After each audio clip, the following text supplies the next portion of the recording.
I'd like to thank our co-sponsors, the Center for Religion and Media, the Department of Comp Lit, English, and the Dean of the College for this beautiful space. And thank you to Janine Paolucci for her excellent organizational skills. In 2011, based on a generous endowment from the Lerner family, the Department of Religious Studies at NYU founded this workshop. Speakers address issues shared by the program's ongoing mission to explore religious practices and belief as integral parts of human social life.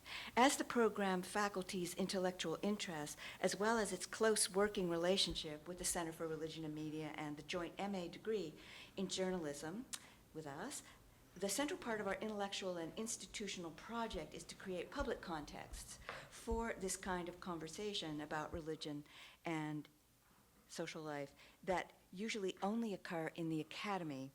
And just as religion is something fundamentally public, even if we imagine it as private, and even when privatized, so the conversation about it should be as well. So the annual Distinguished Lecture celebrates that public context. And to introduce our guest tonight, I'd like to introduce Professor Henk de Vries. Professor de Vries came to NYU in 2016. It was 2016, right? 17. I've given him an extra year. 2017, from Johns Hopkins, where he was the Russ Family Professor in the Humanities and continues in that station as emeritus, appointed in the Department of Philosophy and the Humanities Institute, which he directed from 2009. At NYU, he is Paulette Goddard Professor of the Humanities and Professor jointly appointed in Religious Studies and German and affiliated also with Comparative Literature and Philosophy. Henk brings to us an opening of our work into areas of philosophy and critical theology. And I am going to leave it to you, Henk, to introduce our speaker tonight, who shall remain nameless until this very moment. Thank you. Thank you, Angela. Good evening, good afternoon. It is my pleasure and distinct honor to introduce Amy Hollywood as this evening's Lerner lecturer. Professor Hollywood holds the Elizabeth Monrad Chair in Christian Studies at Harvard Divinity School. She obtained her AB from Bryn Mawr College and her MA and PhD from the University of Chicago. She started her teaching career at Rhodes College and served on the faculty of Dartmouth College before returning to Chicago's Divinity School, where she was a distinguished member of the faculty before she left for Harvard and joined the faculty there in 2005. An eminent specialist of medieval mystical theology and literature, deeply informed by feminist and queer theory, but also by philosophical and psychoanalytic approaches to the study of history and of religion, Professor Hollywood is the author of 3 groundbreaking monographs. The first book, which dates back in part to a dissertation written under the supervision of Bernard McGinn, historian of Christian mysticism at Chicago, but a manuscript that was subsequently substantially revised in its more historical and theoretical parts. Her first book is entitled The Soul as Virgin Wife, Mechthild of Magdeburg, Marguerite Porret, and Meister Eckhart. Published by the University of Notre Dame Press in 1995, this work received the Otto Grundler Prize for the best book in medieval studies from the International Congress of Medieval Studies in 1997. Professor Hollywood's second monograph was entitled Sensible Ecstasy, Mysticism, Sexual Difference, and the Demands of History, and was published by the University of Chicago Press in 2002. It investigates the reception of history of and attraction to the more excessive forms of medieval and early modern Christian mysticism among a series of 20th century French thinkers, such as Georges Bataille, Simone de Beauvoir, Jacques Lacan, and Luce Irigaray. How did the resolute secularism of these modern authors, Hollywood asks here, give place to female mystics, such as Hadwi or Teresa of Avila, and adopt elements of their different efforts to bridge the gaps between action and contemplation, emotion and reason, and body and soul, not least by inscribing sexual difference in their conception and use of language and representation. More recently, Professor Hollywood published Acute Melancholia and Other Essays, Mysticism, History, and the Study of Religion, published by Columbia University Press in 2016. And in my view, a tour de force inquiry into the theoretical armature, the apparatus or dispositif, to use that Foucauldian term, of the study of religion and of mysticism, including the philosophical use that has been made of their medieval and early modern archives, that is, of their resources and repositories, of their concepts and practices, tropes and images. This indirect and reflexive approach allows Hollywood to shed new light, not only on the much earlier periods, but also, as critically, on the later 20th century and our own use of these motifs. In so doing, the book discusses and recasts notions such as gender and agency, the normal and the queer, trauma and joy, but also analyzes the formal constraints as well as the enabling structures of performativity, citationality, and ritualization that have historically allowed, and that presently still allow, so-called divine speech to be articulated and re-articulated. And the latter matters as the modus loquendi et agendi, as Michel de Certeau aptly put things in his book, The Mystic Fable, gives itself to be seen and read, heard and felt, nowhere else, and often quite independently of doctrinal content and concerns. With Patricia Beckman, Professor Hollywood is the co-editor as well of the Cambridge Companion to Christian Mysticism, published in 2012. And she is currently completing two different works, if I'm well informed, a monograph entitled Don't Touch Me, Essays on Difficulty, and a multi-author work jointly written with Constance Fury and Sarah Hammerschlag, entitled Faith. Amy Hollywood is also the editor of the Gender, Theory, and Religions series at Columbia University Press, and she has served on the editorial board of the University of Chicago Press's influential Religion and Postmodernism series. In addition to the aforementioned academic roles, Professor Hollywood has served on the faculty of the School of Criticism and Theory at Cornell University in 2011, where she gave a wonderful seminar lecture on enthusiasm and critique, pursuing a Kantian motif in philosophy, theology, and poetry, including its extension into the writings of Martin Heidegger and Jacques Derrida, which already tells you something about her probing assessment of the importance of effective modes and moods in modern theorizing about religion, philosophy, and much beyond. I have personally long admired Amy Hollywood's work. As any reader of her trilogy, edited volume, and numerous peer-reviewed articles and individual chapters quickly perceives, her original scholarship and lucid writing is characterized by historical and philological rigor, enormous erudition in the field of medieval studies and its reception history, where she is, I would say, one of the leading voices, together with such eminent scholars as Carolyn Walker Bynum, and also our own Dean Carolyn Dinshaw, present here tonight. And her work also extends into methodological and conceptual questions in the contemporary study of religion, just as it demonstrates a profound engagement with literary fiction and poetry, as we will also see and hear today. In her groundbreaking books, essays, and lectures, Professor Hollywood pairs deep archival learning with a sharp eye and sensitive ear for current, existential, political, as well as institutional, call it disciplinary concerns, all of which are analyzed with great integrity, intensely beautiful prose, and indeed exemplary clarity. Her writings are provocative and hurt where they should, but they also offer us a distinct sense of joy wherever they can.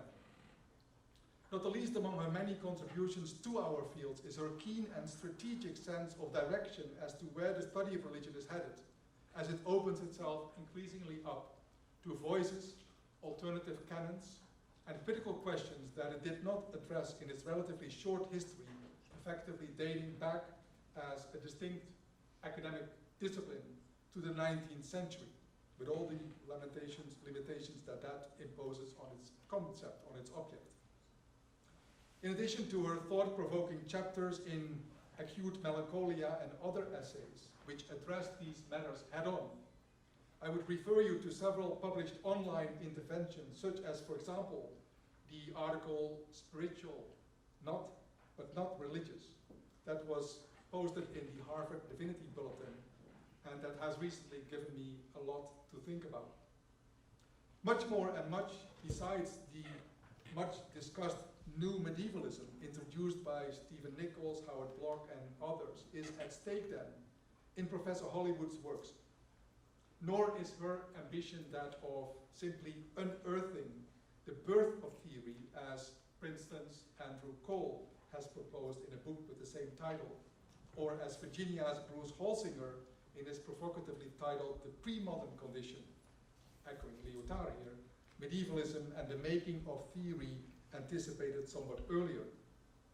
Instead, Professor Hollywood's theorizing is, I would say, quite deliberately untimely in the good Nietzschean meaning of this term, as it provides nothing less than, I quote, a new kind of feminist intervention into the philosophy of the subject, end of quote, as Judith Butler aptly quipped. A diagnosis, I would add, of the signs of the times is written all over her work. Her lecture tonight is called Dystopia, Utopia, Atopia. Please join me in welcoming Amy Hollywood.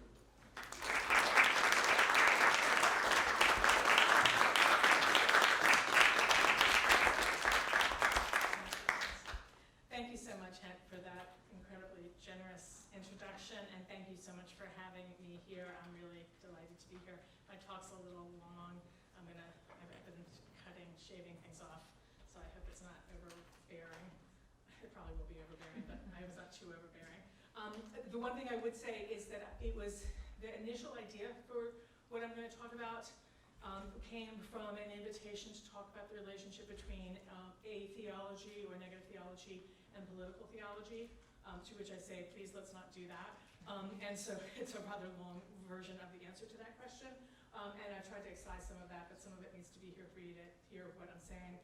But it's also in a longer form that does not yet exist, going to be part of the book that I'm co-writing with Sarah Hammerschlag and Constance Fury on faith, three inquiries in religion, literature, and politics. I think is this, we're still fighting about what the title is, but I think that's what it's going to be. It's a little long, but it's because I'm going to be reading you long passages from HD and Susan Howe, and so I hope that will make it a little more enjoyable. These pages, this mess of the pages, they'll come up. We'll get there. I'm going to start with two epigraphs, and they're the epigraphs that open two different sections of Susan Howe, the contemporary American poet's book, The Nonconformist Memorial. First, and this speaks back to school criticism and theory, I'm still thinking about enthusiasm. The enthusiast suppresses her tears, crushes her opening thoughts, and all is changed. Mary Shelley, Journal, February 7th, 1822, marked by Herman Melville in his copy of Shelley's Memorials. This was used as an epigraph by Howe for the first section, Turning, of the Nonconformist Memorial. I like to be stationary, Bartleby. The epigraph of the second section of the Nonconformist Memorial, Conversion. Introduction, an apocalyptic dilemma. Jill Lepore recently castigated, it's been a couple years now, castigated the current spate of dystopic novels and written and published in the United States for succumbing to what she fears is political despair. She joins other presumably moderate voices in suggesting that the United States has trouble avoiding apocalyptic modes of thought, and she suggests that concerns about the deep rifts in the US and global political landscape worries about the effects of climate change and the reality of species extinction, and about what seems to some of us to be a state of constant, interminable war, are merely further instances of the anti-intellectualism and theologically unhinged legacy of our Puritan fathers. Not my fathers, but. The problem with these critiques, often coming from historians, is how ahistorical they are. States do fall, societies crumble, and civilizations have been wiped from the face of the earth entirely, or in any form that would have been recognizable to their ancestors. The very Puritans often blamed for a tendency towards the apocalyptic in US culture began the process of destroying the indigenous people of New England. English settlers' fears of their own apocalyptic destruction brought about that of the people whose lands they stole. And of course, the waters are rising, and species are becoming extinct at an alarming rate. We may be able to stem the tide, and it is more than likely that some portion of the human race will survive for the foreseeable future. There's a certain kind of pornotroping, to use Hortense Spiller's terms, a gleeful, unsettling eroticism in many of the stories of oddly reshaped human remnants surviving after the plague or nuclear war or wide-scale environmental disaster that appear in much contemporary literature. The world in tatters, either the one we live in now or a projected future, perhaps ought not to be the site of our pleasure. Yet it remains the case that the world already looks dystopic to many, and that fundamental deleterious changes are occurring and at ever-increasing speed. The dystopic can be deeply realist, in Flint, Michigan, or Syria, in Southern California right now, in Vanuatu, which is disappearing into the sea. The catastrophe, the catastrophe is now. Moreover, dystopias often aren't only tales of despair. For even as they tell of what we most fear, they also imaginatively suggest how we might best live through and with or against it. We don't all fear the same things either, and that too seems vitally important.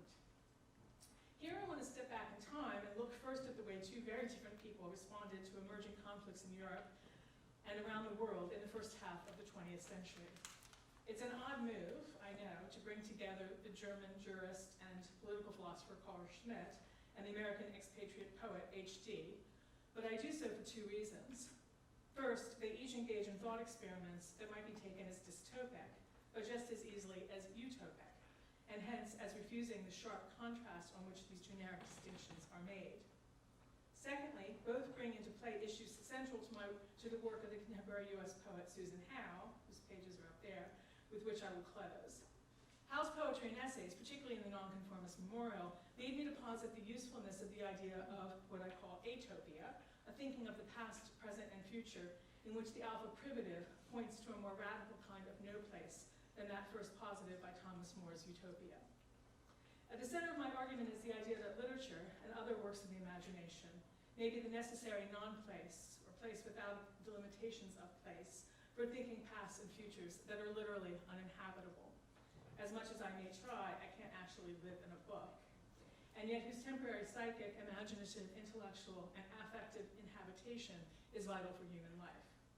In doing so, I suggest they can open up space for imagining more just political futures, although this is not all that they can, should, or will do. So Carl Schmitt and utopic white sovereignty. Carl Schmitt was not particularly interested in the imagination, and yet he used his to dangerous ends. In the 1920s, the jurist wrote a series of works in political philosophy, the most famous, of course, being Political Theology, 4 chapters on the concept of sovereignty, often taken to be the central text for the project of political theology. It's wrong, but it's how people read it. Schmitt brings together a chorus of voices, from Thomas Hobbes to Juan Donoso Cortés, an early 20th century Roman Catholic jurist, to suggest that in the face of a crisis in Western liberal constitutional democracy, the sovereign requires resuscitation, and with him, and he seems always to be a him, figuratively and usually literally, the decision, so sovereignty in the decision. The sovereign is, by definition for Schmitt, the one who is able to determine when a state of exception from the normative operation of the law is required. The thing most to be feared for Schmitt is chaos. A chaos resulting, he thinks, from not lawlessness, but indecision. Liberal constitutionalism's endless talk, Schmitt fears, neuters the state and thereby renders it impossible for it to institute order. Yet behind the sovereign, always and often unspoken, lies military force. For it is ultimately fear of the superior capacity for violence of the sovereigns, a thing nobody ever talks about, usually in the form of control over a standing army, that renders the sovereign sovereign. The most charitable readings of Schmitt argued that he hoped, in 1922 at least, that if people could be persuaded to believe in the sovereign and assent to the sovereign's decisions, descent into war might be avoided. Yet one man's utopia, a world in which the sovereign's access to military force would be sufficient to invest him with the power to create order out of disorder, is another's dystopia. Of course, in the 1930s, Schmitt was an apologist for the use of military force to ensure sovereignty, laying bare the violence underlying his account of jurisprudence and the accepted moments of exception from the law. The link to dystopia becomes clear in a telling literary allusion. For doing it after his active participation in the Nazi Party, Schmitt repeatedly alludes to one of the strangest of Herman Melville's works, the novella Benito Cereno, in connection with his involvement. The title character is the captain of a ship that's been taken over by its formerly enslaved cargo. After a murderous mutiny, apparently masterminded by the Senegalese Babo, Benito Cereno is kept alive, the captain of the ship is kept alive to steer the ship to some port in which the Africans will not be enslaved. The story, however, is told from the perspective of the captain of an American vessel, a master, Delano, I think is how you should say it, who happens on the slave ship in a deserted cove off an uninhabited island. Everything we see of Benito Cereno's ship is through the first 3 quarters of the novella, we see through the eyes of Delano, who is presented as cheerful, optimistic, and quite stupid. Melville's view of the United States in the years leading up to the Civil War is clear. Delano is completely taken up by Cereno's performance of sovereignty over his ship, a performance we later learn was directed and closely watched by Babo under the guise of slavish servility. Fully outfitted in flawlessly clean velvet and lace, Cereno presents himself as so powerful and his human cargo as so compliant to his commands that they are able to work on the ship unfettered alongside of white sailors.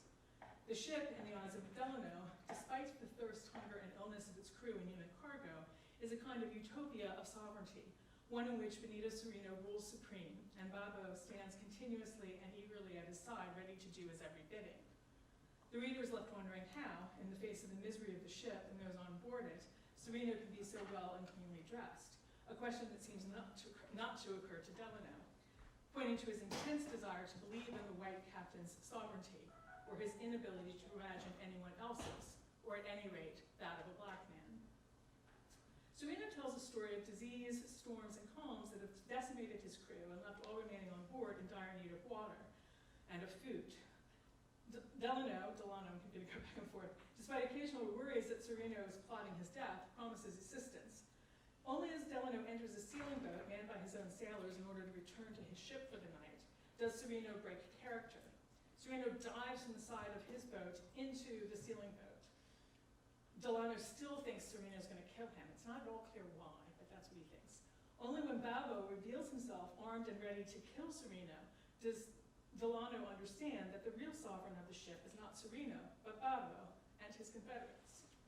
Yet, of course, in the terms of the story, as they're told by Delano, and of Schmidt's recounting of the story, Babo cannot be sovereign, is never recognized as sovereign, although no explanation is given of why this is the case. Melville's story ends with trial documents in which Cereno tells of the slaves' revolt, for which they are ultimately sentenced to death.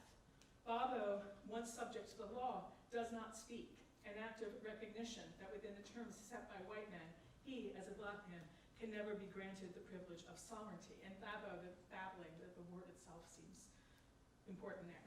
His subjection to the law suggests, moreover, that every claim to sovereignty, which in principle for Schmitt demands the suspension of the law, is in some ways always also bound by it. For Schmitt, of course, Cereno is the hero of the tale, and it is in his fate that Schmitt sees his own.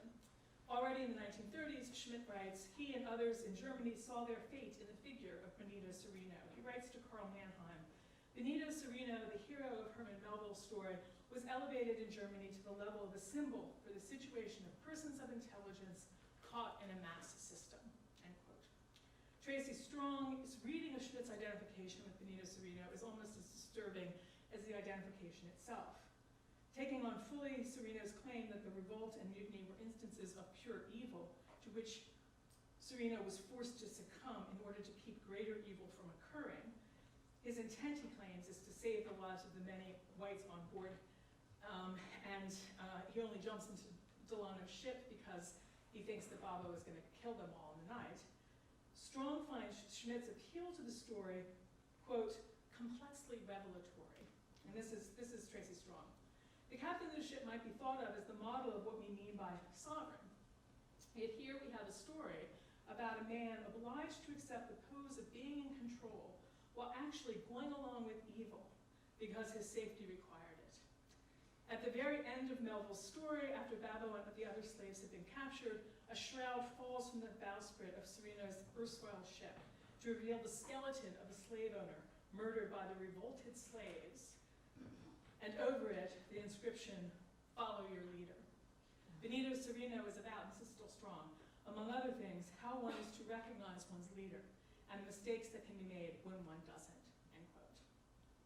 So just as Captain Delano thought so little of the Africans on board the ship that he could not entertain the possibility that they might be sovereign over it, so Strong, and presumably Schmidt, cannot imagine that their mutinous revolt might be justified, an act of sovereign decision through which a people manifest themselves, an active response to the state of exception that is slavery itself, which is what I think Melville's telling the story. That's why Melville's telling the story. As I said, one person's dystopia, a murder ship with a skeleton for a masthead, might be another's utopia, freed slaves trying to get to Senegal, or at the very least, a realist unveiling of the truth of the violence represented by the very existence of the slave ship itself. The slaves' utopic desire is to bring the ship to a port in which they would not be enslaved. What they want is for Sereno to take them back to Senegal, a trip he claims is beyond his ability.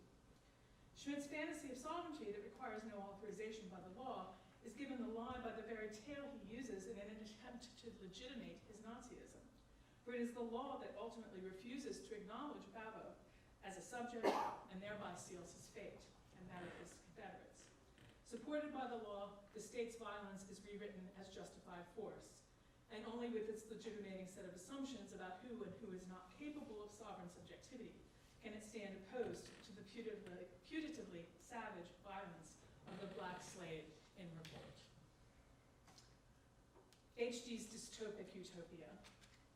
H.G., poet, novelist, and a visionary of quite a different sort, Schmidt wasn't a visionary, but spent the 1930s and 1940s going into psychoanalysis and writing poems. She didn't just go to anyone, she went to the father of psychoanalysis himself, Sigmund Freud.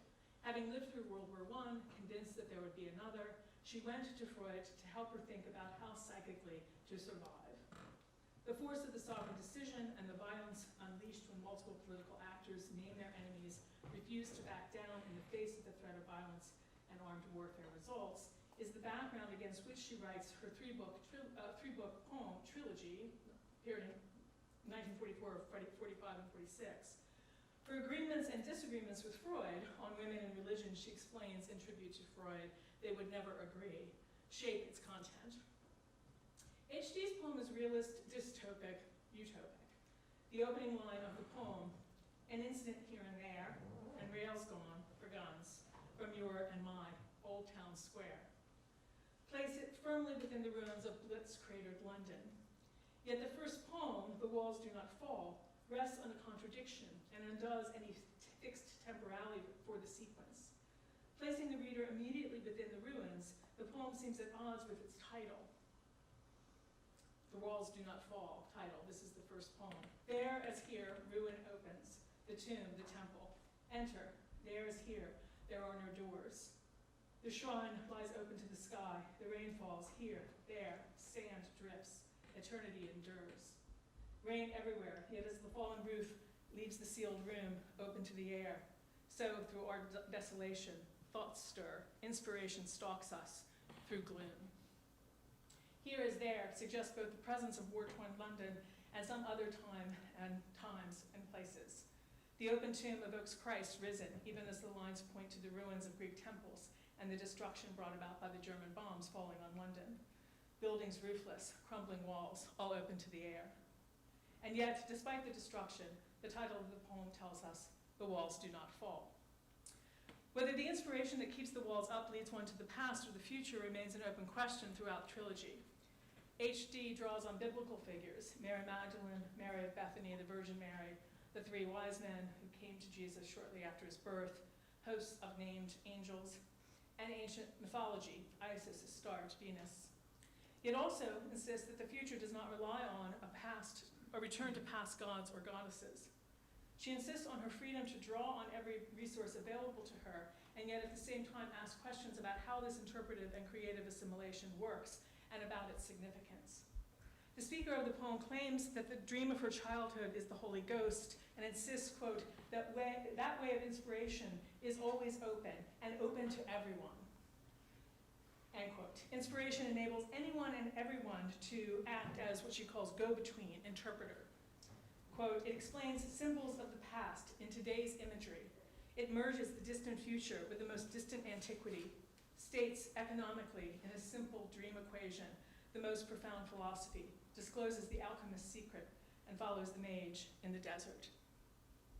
Yet even as HD, or the narrator of the poem, insists on the necessity of mining the past and bringing it into the future, she recognizes the triteness of the move. And this quote, this search for historical parallels, research into psychic affinities, has been done to death before, will be done again.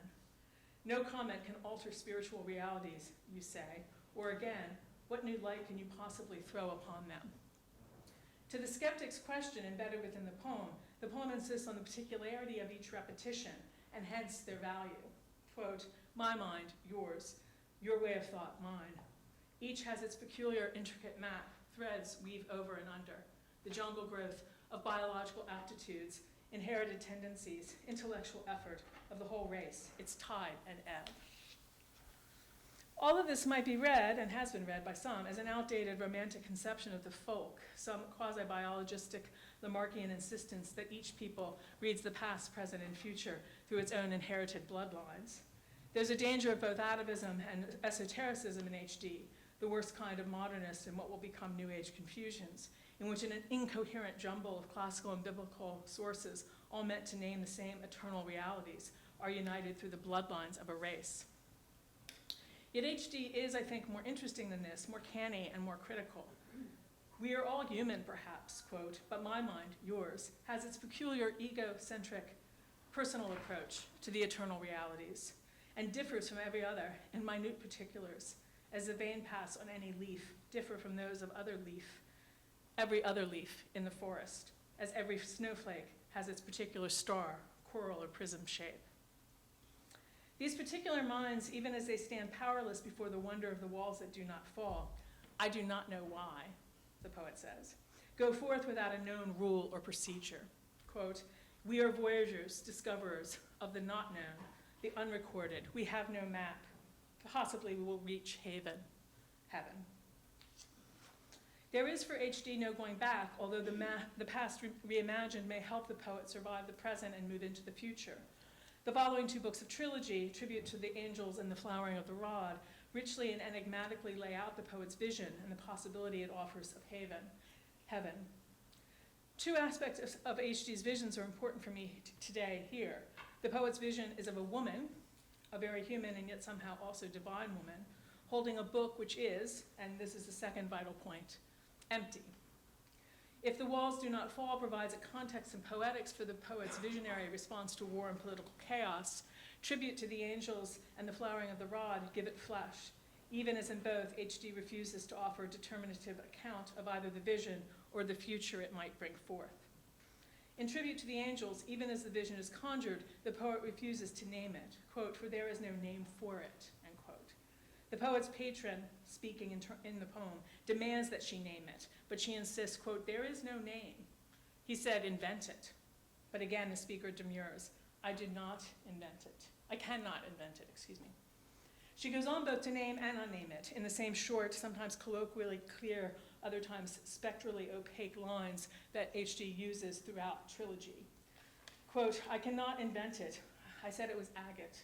I said it lived, it gave fragrance, was near enough to explain that quality for which there is no name. I do not want to name it. I want to watch its faint heartbeat, pulse beat as it quivers. I do not want to talk about it. I want to minimize thought, concentrate on it till I shrink, dematerialize, and am drawn into it, end quote.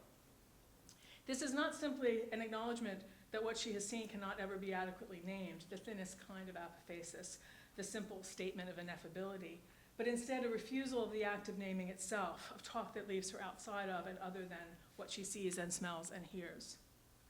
Yet despite this refusal, in typical apophatic fashion, H.D. continues to move back and forth between the old and the new, the esoteric and the plain, the Christian and the pagan, across the senses and beyond them, to a place in which the poet can shrink, dematerialize, and be drawn into what she encounters. Quote, "This is no rune nor riddle. It is happening everywhere," end quote. It is both a new sensation, quote, "not granted to everyone everywhere," end quote, and as readily available as, and this is her again, "an old tree such as we see everywhere." Quote, "and some barrel staves and some bricks and an edge of the wall uncovered and the naked ugliness. And then music? Oh, what I meant by music was music set up ladders. It makes us invisible. It sets us apart. It lets us escape. But from the visible, there is no escape.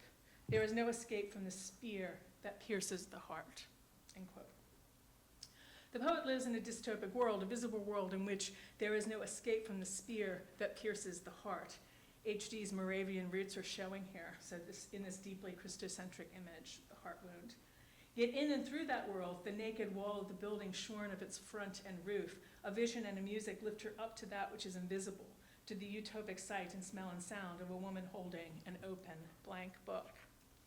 The following sections of tributes to angels gives the woman names drawn from Christianity and ancient Greek and Egyptian and Roman religions. She is Isis and Astarte, Venus and Aphrodite, but most prominently she is Mary, Our Lady, and Holy Wisdom, Santa Sophia, the SS of the Sanctus Spiritus, this is H.D. So by facile reasoning, logically, the incarnate symbol of the Holy Ghost. Yet the woman does not bear a child, but a book, and she is not the Queen of Heaven, quote, "frozen above the center door of a Gothic cathedral," end quote. The poet both hears and names the suggestions of her unnamed interlocutor. She accepts them and adds to them, yet she also rejects them, often in the same breath, as inadequate to her vision. Quote, "Oh yes, you understand," I say. "This is almost satisfactory."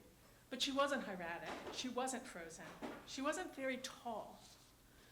She is the Vestal from the days of Nuna. She carries over the cult of the Bonadia. She carries a book, but it is not the tome of the ancient wisdom. The pages, I imagine, are the blank pages of the unwritten volume of the new, end quote.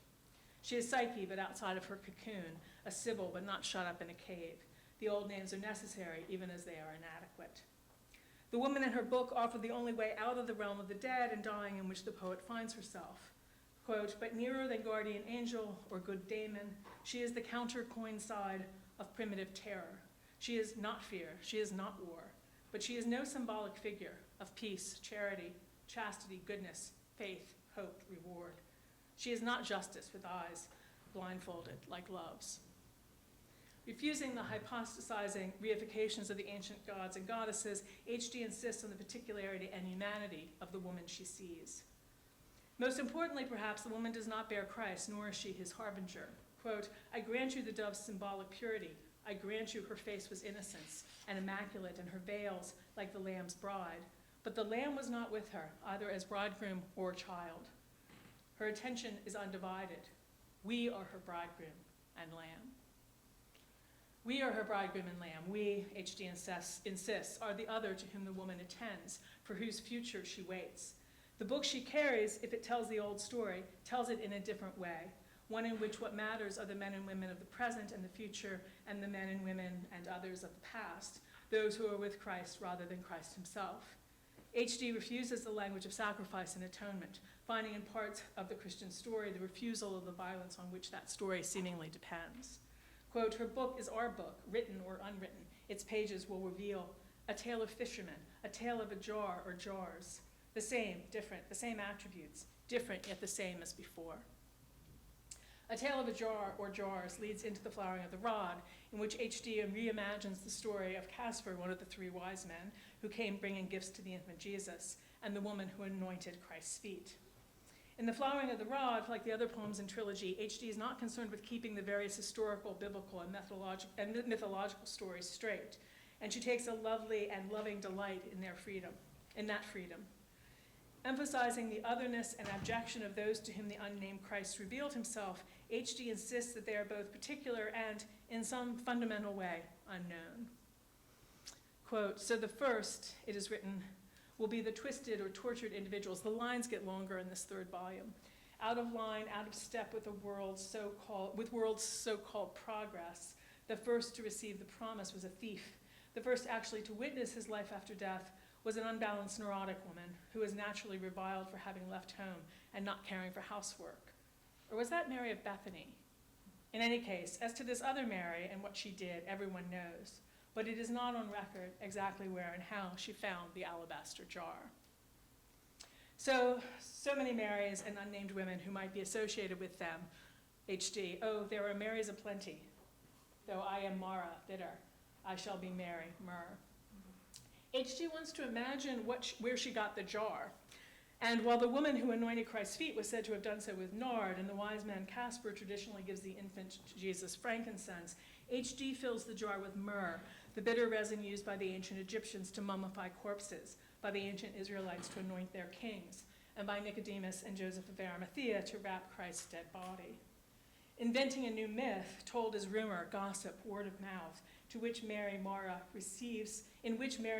receives the jar of myrrh with which she will anoint Jesus' feet from Caspar, quote, an Arab, a stranger in the marketplace, end quote, or so some say. That's actually part of the line. This same Caspar understands that the story, his story, is also and always primarily Mary's story. He sees something in her, and he gives a precious unopened jar of myrrh to her, without price and without question. In one of the longer poems in the sequence, H.D. probes and troubles what Caspar knows and how he knows it, even as she acknowledges that she will never know for sure.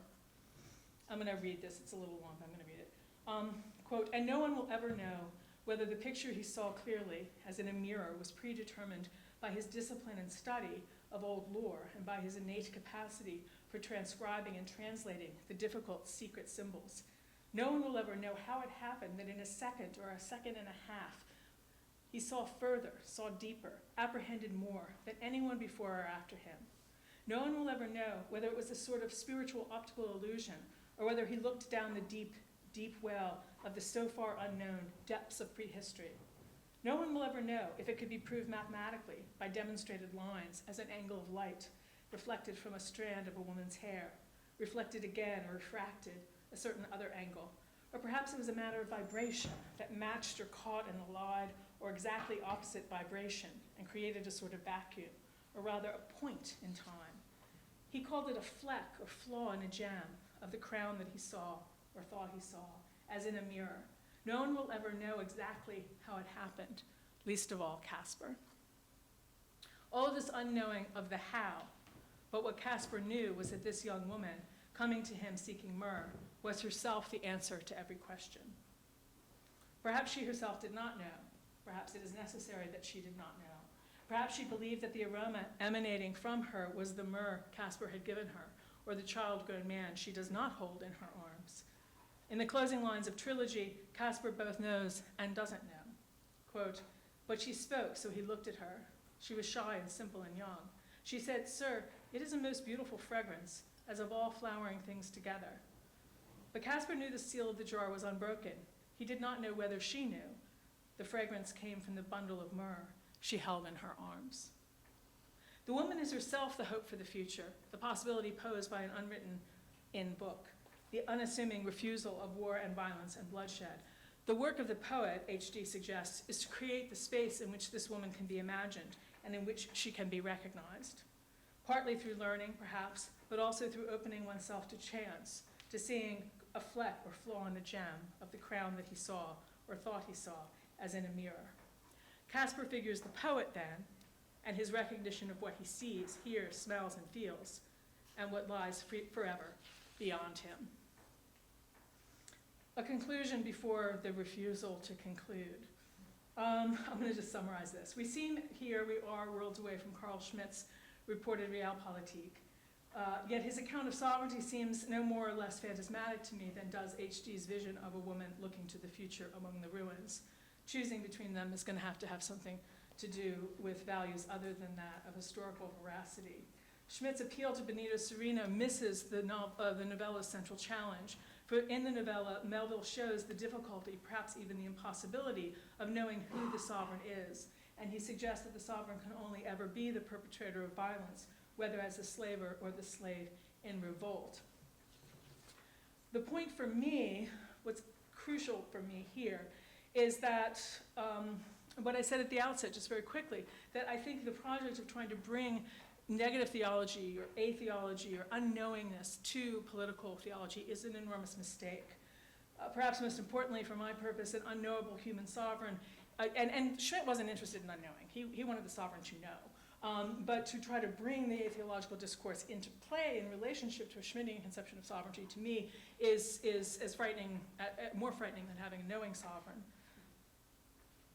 To bring negative theology together with political theology understood in the Schmittian sense, on my view, yields a totalitarian nightmare, which we already have with Schmidt, so why find another one?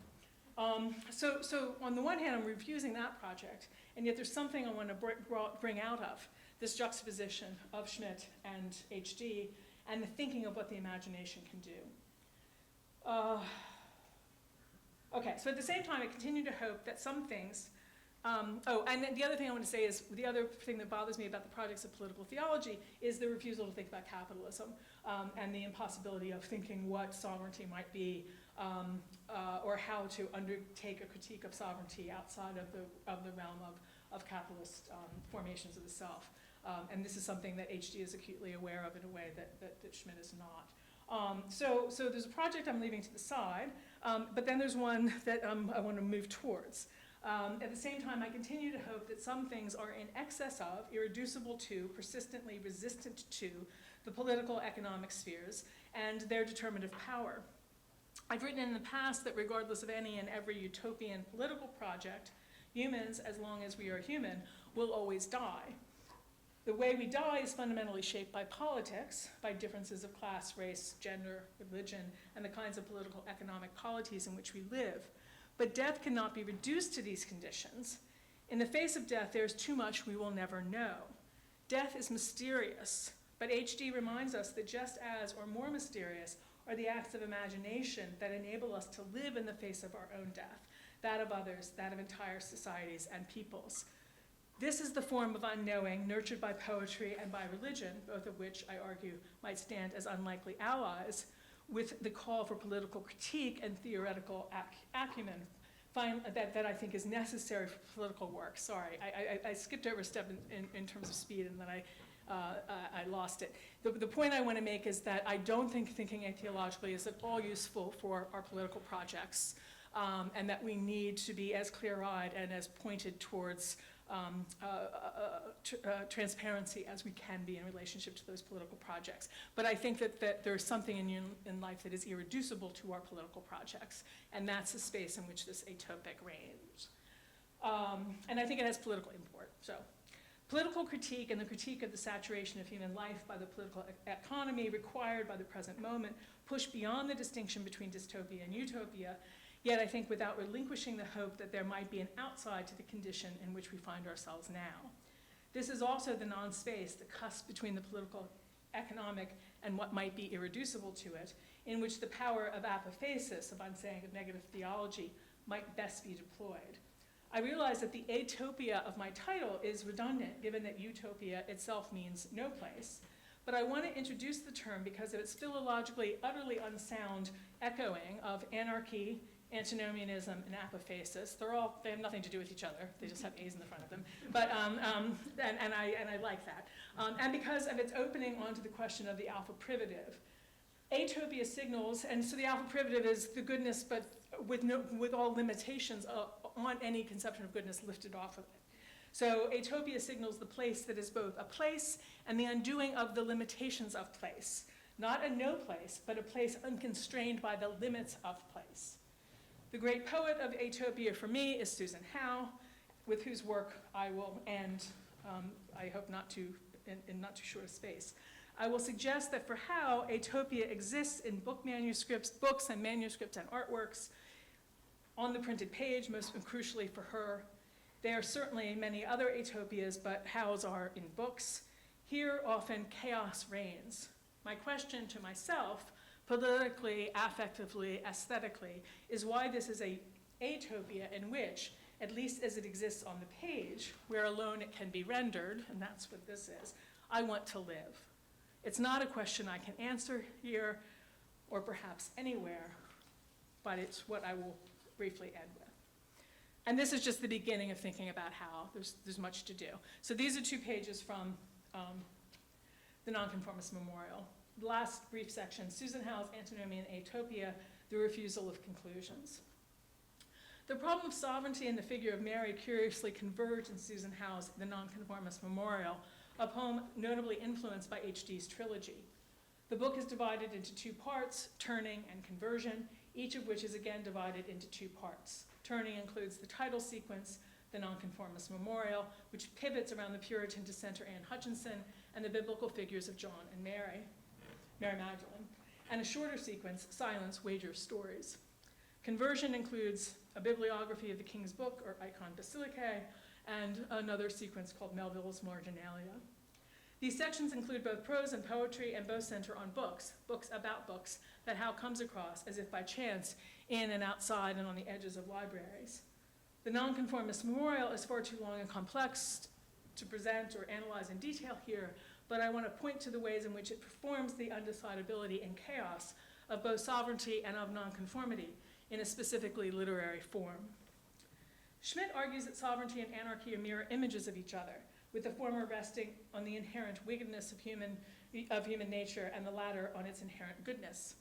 He insists that in the face of human wickedness, only the sovereign can bring order, whereas the anarchist's misplaced belief in human goodness can only bring about chaos.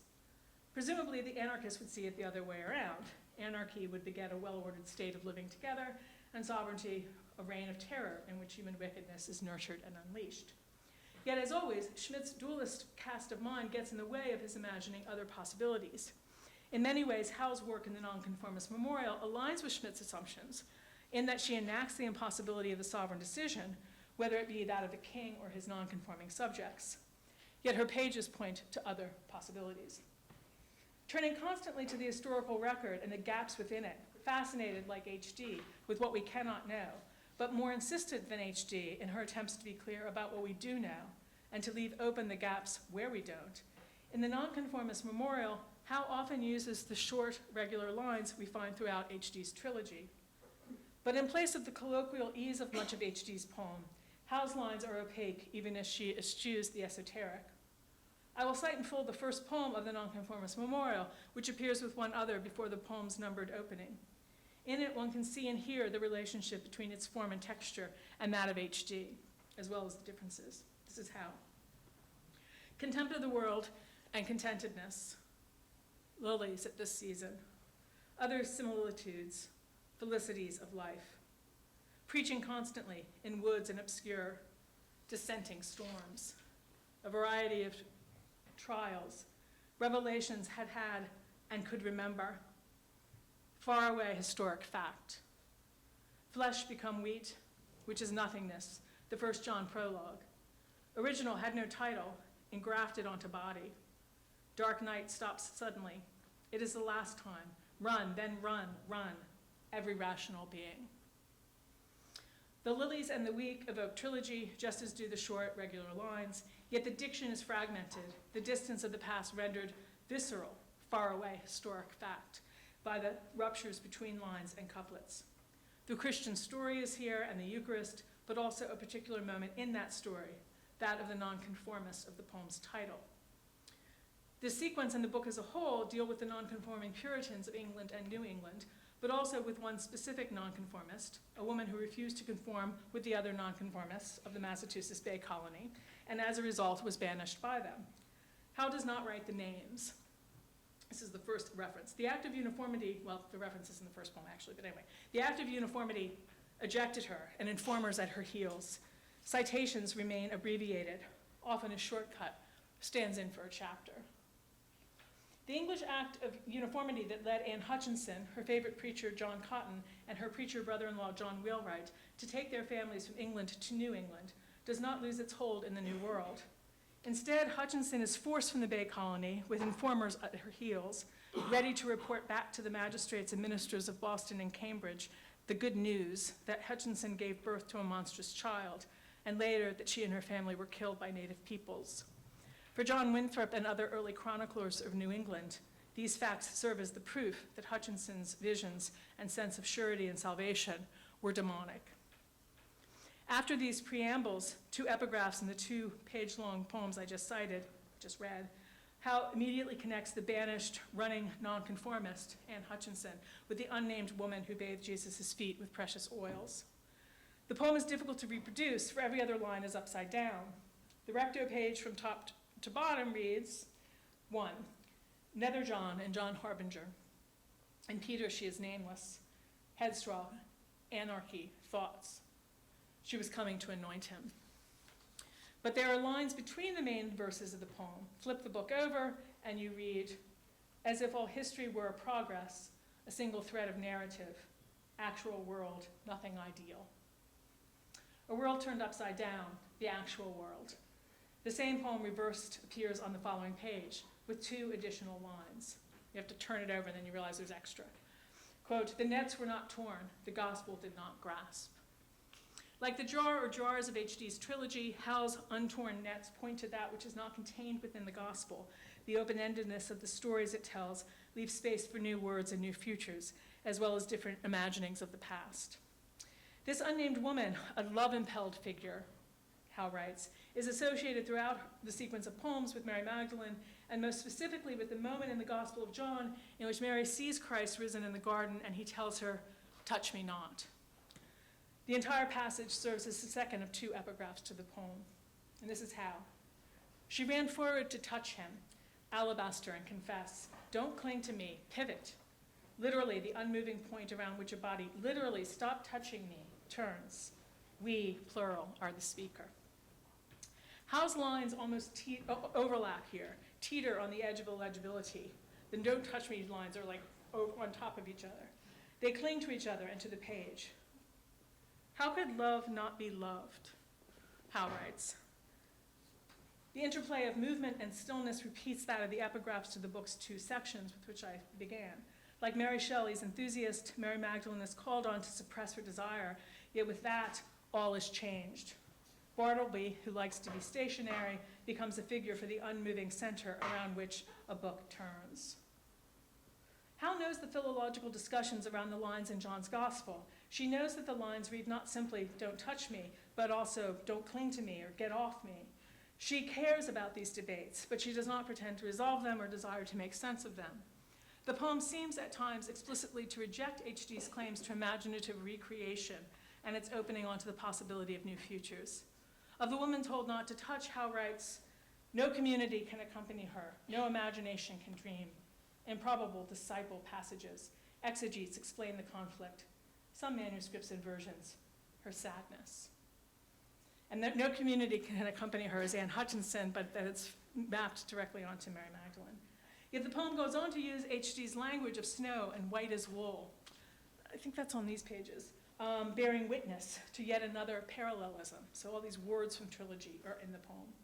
Although Howe points to the woman who goes unnamed throughout the Gospels, and in her own poem, the unnamed Anne Hutchinson, she names one name persistently displaced, unsaid by H.D.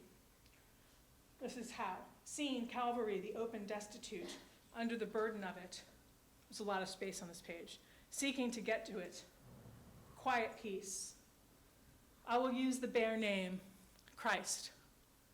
Hallucinated to infinity as minister of the sea. Walking on the sea and feeding, end quote. Less tormented by Christianity because more distant from it, Howe names Christ, like Mary Magdalene, like Anne Hutchinson, as Howe imagines her, a human alone, impelled by love, but rejecting its touch. For Howe, as for the, quote, believing, unbelieving reader, there is now no rest. Just as there was no rest for Anne Hutchinson, despite her confessions to the ministers of the Massachusetts Bay Colony, and just as there was no rest for the magistrates and ministers of the colony themselves. Anne Hutchinson is sent into exile. The eye of Howe's poem wanders in exile, but all Protestant dissenters, she reminds us, walk along this road. Hal tries to hear and to be clear. Reader, I do not wish to hide in you, to hide from you, she writes. But she cannot. There I cannot find there. I cannot hear you, your wandering prayer of quiet. Moved recollectedly into biblical fierce grace, Hal does not pretend to have it, that fierce grace, nor to understand it.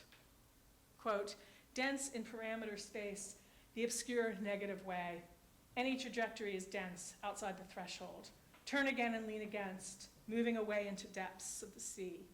Her love once said in her mind, enlightenedly to do. God speaks to Anne Hutchinson. He does not speak to the poet. Instead, she listens ever so closely to the words of Anne Hutchinson and other named and unnamed biblical and nonconforming figures, making poetry out of the place of her, or is it just my, confusion. I don't pretend to be able to interpret or explicate Hal's work, but I do think that it's important to show the ways in which she performs the endless complexity of the very claim to nonconformity, and with it, that to sovereignty.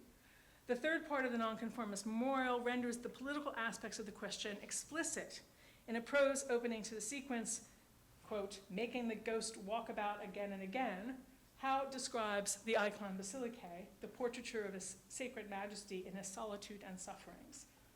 What is this book? It was a book published on the day of Charles I's execution by nonconformist revolutionaries and widely distributed despite the work of the censors to keep it from the public. The icon Basilicae purported to have been written by Charles I. It contains essays, poems, prayers, and emblems, all meant to justify the royalist cause. Milton's defense of regicide and the tenure of kings and magistrates, and in Iconoclastes, attempts to displace the portrait of Charles I created by this book, to displace it as a political, and so Hal writes, secular Christ, martyred at the hands of the executioners. So Milton's fighting against the icon Basilicae. Milton does so by arguing, among other things, that Charles was not properly Christian. Evidence for this lay in the icon itself, because the icon includes a poem, a prayer in time of captivity, said to have been delivered to Bishop Yuxon by Charles on the scaffold. This is how, and internal to how she's citing Milton. The prayer, a close paraphrase from no serious book, but the vain, amatorious poem of Sir Philip Sidney, that's Philip Sidney's Arcadia, that's Milton, was the prayer of a pagan woman to an all-seeing heathen deity. A captive shepherdess has entered through a gap in ideology. That's how. Pamela in the Countess Arcadia confronts the inauthentic literary work with its beginnings in a breach. Fictive Pamela's religious supplications were a major issue in the ensuing authorship controversy, end quote. This seems precisely the gap in ideology H.D. minds, purposively in Trilogy. The heathen woman praying to a heathen god. Hal's work negates, subsumes, and repeats H.D.'s gesture. As it turns out, Hal tells us the icon Basilicae is a forgery, or perhaps better, following Hal, and this is her, the icon Basilicae is a puzzle. It may be a collection of recollections written by a ghostly king. It may be a forged collection of meditations gathered by a ghostwriter who was a Presbyterian, a bishop, a plagiarizer, a forger. No one knows. But, Hal claims, it is a bibliography of the king's book, or icon Basilicae, by Edward Almack that interests me. My son found it at one of the sales Sterling Memorial Library sometimes holds to get rid of useless books.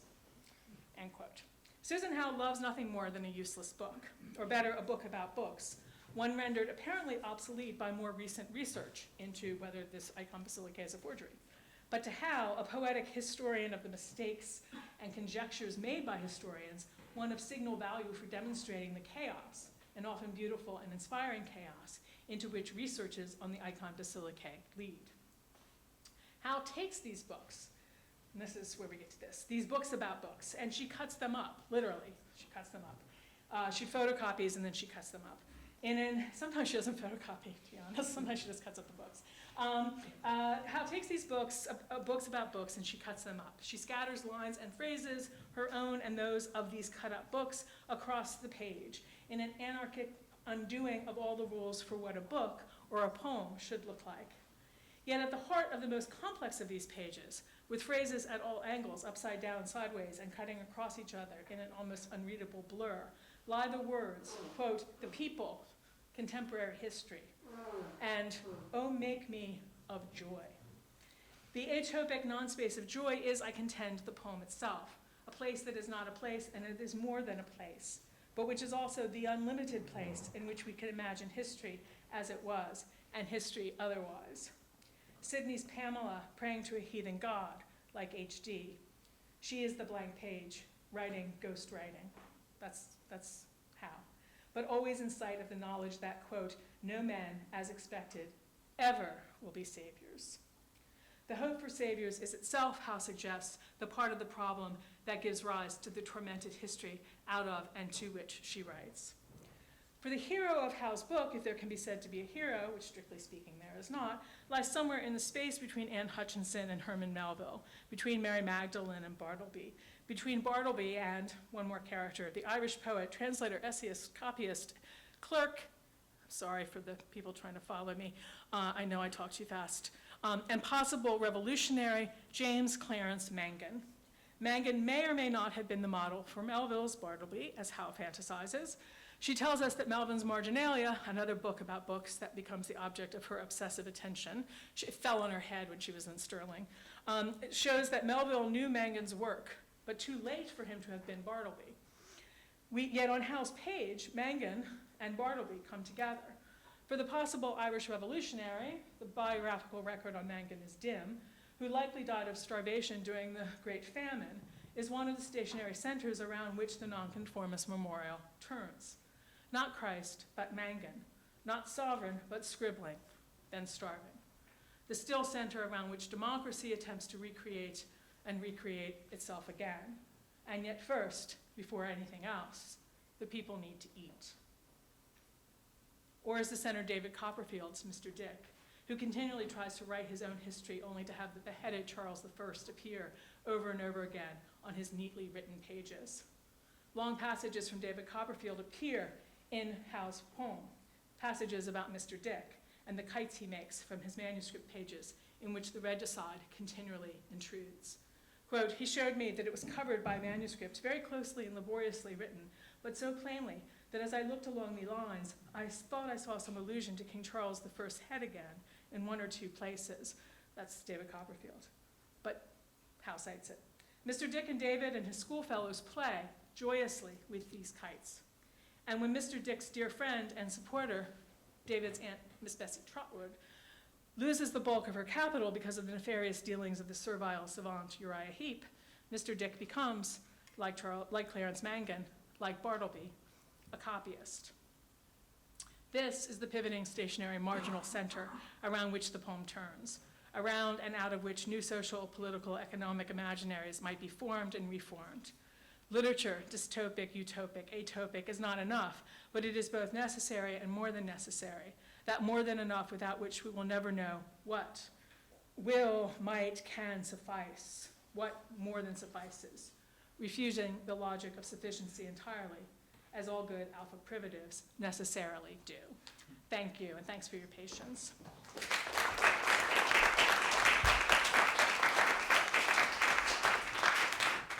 Such a rich, suggestive, provocative lecture. I want to just to gain some time myself. I was going to say. Ask you the following. That's mean. I was immediately reminded of an imperative, perhaps, for us students of religion or scholars, students in the humanities, and that was to think from what you started out, the Lerner suggestion that the motif of apocalypticism is more topical than ever, and that the catastrophe is now. And one scholar, not a scholar of religion per se, but actually who started out in the School of Polytechnics in Paris, but now teaches at Stanford, is someone named Jean-Pierre Dupuis. And he has come up with a very interesting conception that I cannot say that I fully understand, but it's very, very suggestive. And he says we should all be into the project of enlightened apocalypticism. And so he has written a book. I think the last book is called The Mark of Religion, and there's another book, Metaphysics of Tsunamis, where he basically draws on the work of the German author and former husband of Arendt, Günther Anders, who has written extensively on Hiroshima and Nagasaki, and basically says, well, you know, if we can somehow picture to the point of dramatization the worst and the last, that would be the only, let's say, extreme from which actually we would find a certain measure as to how to organize our priorities in the present, given all the crises that we are faced with. Now, it resonates a little bit with Adorno, who at some point says, somewhat bitterly, that it's surprising to him that the part in religious canonical text that deals with the eschatology or the apocalyptic moment is always the slimmest. As if, you know, there's a certain reluctance to go there. But then the question would be, well, so how does one do that? And then your strong suggestion, even though you said you do not want to talk about that primarily, is that the theological political injunction, you know, from Kantorowicz all the way up to and Benjamin and what have you, is somehow like a non-starter, because it basically, you know, replaces a known sovereignty with an unknown apophatic one. And you know, the villains that you know are probably better than the villains that you don't know. And I was wondering whether I can see that, and I sympathize with that, but could one not object that two things? First, the apophatic injunction in political theology, as it has been used by thinkers as diverse as Claude Lefort, you know, the anti-signifier of sovereignty. So sovereignty now becomes something infinitely substitutable. It's no longer the one king, but it can be the people. Right. Or think of the populism of Ernesto Laclau. But one could go even further and say, well, you know, political theology, especially as it is apophatic and empty, could use to somehow think of a polity or a community without or beyond sovereignty. And I think that would be the suggestion by someone like Derrida, who basically says, you know, all states premised on sovereignty are rogue states, you know, not just these nasty ones that we go to war with. And then one would say, well, the alpha privative here would be, you know, an Atopia of sorts to be thought, to come. And negative theology or mysticism might actually still help you there. You might say, okay, what we want is a democracy to come, and the to come is always in French the venir, like, you know, you have the privative as well. It's like, it's a to come in a directional sense, but it's also like a coming of we know not what. And that could be, like, say, a community to come, the community of those who do not belong, the inoperative community, the inavowable community. And I would be tempted to say, well, to the extent that that, for all its emptiness and indecision, remains tied to this theological political structure that, you know, has wreaked so much havoc, it may also be a cautionary moment in that, you know, we should not pretend to have an atopos that would be, you know, without guilt, that would be not risking, let's say, you know, murky esotericism, as in HD, on certain Right. or worse. And so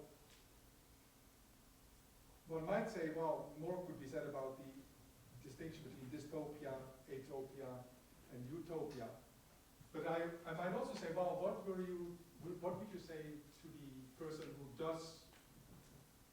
would put up an argument for the theological political injunction, and who would say, well, but, you know, if indeed in our politics we cannot be precise and, you know, down to earth enough. Right. We should not mysticize. Be acute.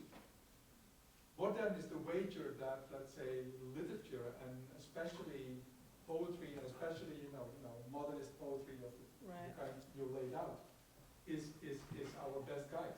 Yeah, How, yeah. how will that give us the position? Right? Because the common opinion seems to be that, okay, so we campaign in poetry, but we govern in prose. Right? Yeah, So yeah. That's, yeah. So how is that That's- going yeah. to, how do we know that the apathetic wager of the political theologians, that actually get rid of sovereignty? See, if they do that, I'm fine. Okay. Yeah, no. If the apophasis is of is an undoing of the sovereign, if it's Bataille's apophasis, where sovereignty doesn't mean sovereignty anymore, and the sovereign is headless, right? And the sovereign is an aspect of the inoperative community that can never be even articulated as an individual I. Right. Then I'm fine. That's in line with what I'm interested in doing in many ways. I don't know, and I think that I just might, and this is something actually for me to think about in terms of how to posit what I'm against here, because I think that the project of thinking about what a politics that comes out of that place would look like, just not what I do. It's just not like, it's not. I don't have much particularly useful to say about what that would look like. Right. But what worries me is that the overwhelming number of people to whom I've spoken who have wanted to think about negative theology or apophasis or the apophatic adjunction in relationship to political theology have not done it in order to displace the sovereign. They've done it as a way of articulating the unknowability of the place of sovereignty and of the moment of decision. And that, I think, is incredibly dangerous. So, and there's this constant conflation of, Bataille's, of Agamben's use of the notion of the inoperative community and the sovereignty with Bataille. And Agamben's a terrible reader of Bataille, in my judgment, and completely misses the way that Georges Bataille, in his writings during and after between the two world wars and during second and after, was attempting to disable and render impossible the thought of sovereignty in its Schmittian form. Whereas Agamben picks it up and brings it back into the Schmittian fold and seems to me to be perfectly happy with or interested in or insistent upon the fact that the sovereign is and the sovereign is unknowable. And that, I think, is a place of political nightmare. I think it's a place we're in. One of the parentheticals that I left out of this is like, just because I think Schmitt is wrong doesn't mean, philosophically, doesn't mean I think he was wrong in terms of realpolitik, in terms of what was happening. I think he was actually very correct about what was happening, but he has no justificatory normative logic for arguing that that should be the case, because all of it depends upon this masking of brute force and violence. And so I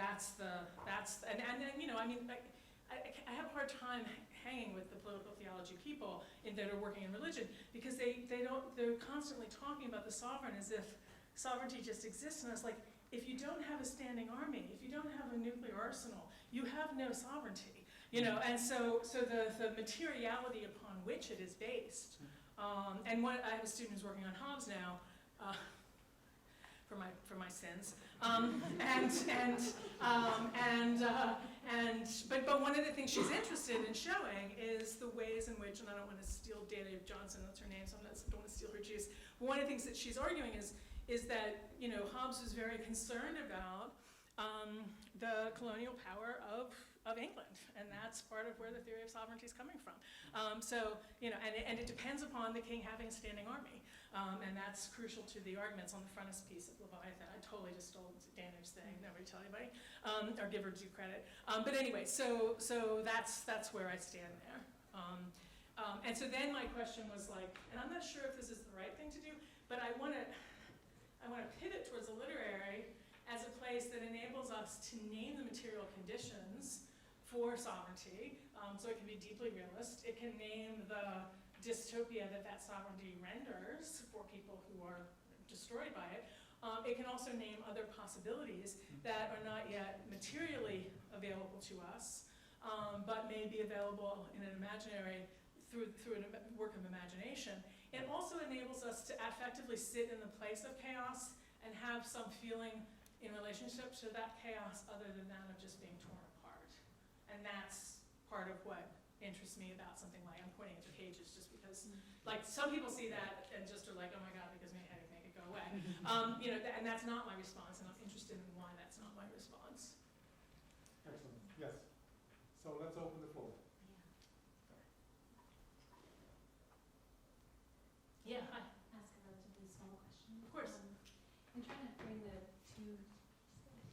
two strands of your conclusion together, I was just wondering if you could talk a little bit about the connection or disconnection between that which is irreducible to our politics and the nonconformist. Yeah, that's a great question. That's a really great question. And it's a really interesting question historically, which I won't go into, but I want to think about. Because I do think the refusal to allow the political to fully saturate every aspect of existence might be argued is the space of nonconformity, even as the space of nonconformity is also a political position. And it's a political position that can lead to one's being destroyed, so that one cannot have an outside to the space of the political. I mean, that's what happened to Anne Hutchinson. And yet the gambit or the wager is, and this reminds me of Derrida too, I mean, because what he says about sovereignty in various states I completely agree with. I think Derrida also had this hope of a possibility of literature as a space of I don't have a good way to put this, working out of shit in a way that didn't get you killed. You know what I mean? Like, yeah, just exactly how Derrida would have said it. You know, and it's what gives rise to some of his kind of liberal, you know, democratic fantasies about literature that I don't hold to. And yet there is that sense of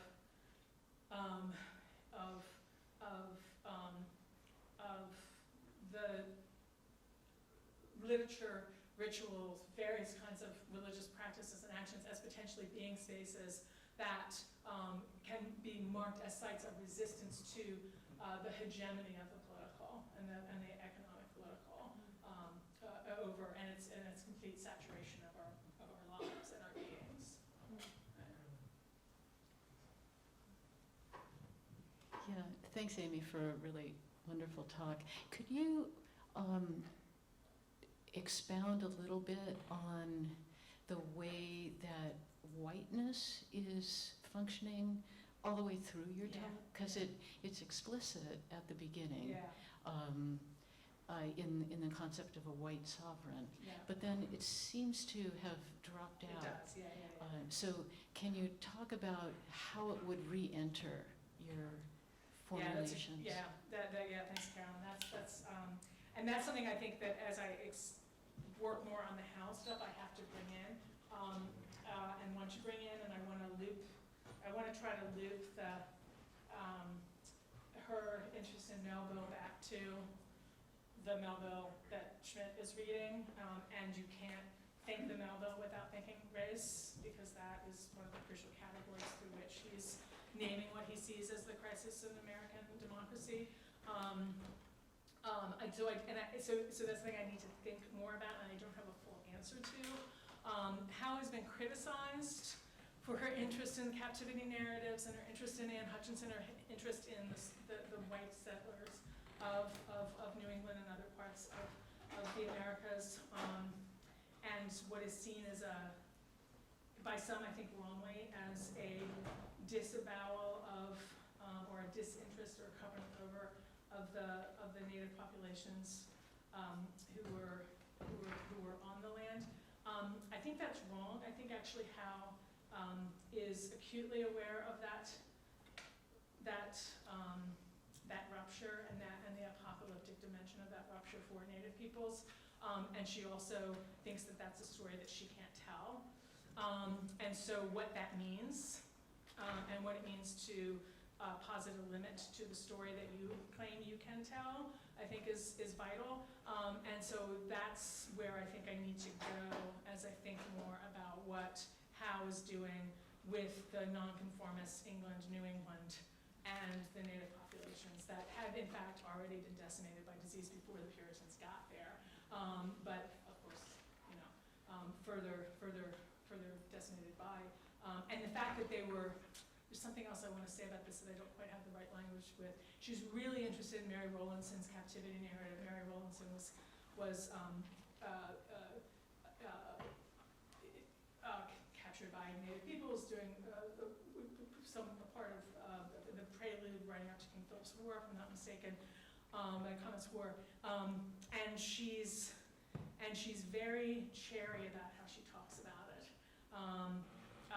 But she's also interested in the claim that the primal white American story is a captivity narrative and what that means, and what that means in terms of the history of race in the Americas.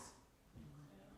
So I don't have a good answer to it, but it is the thing that I'm trying to figure out. I'm under strict instructions not to deprive you of reception.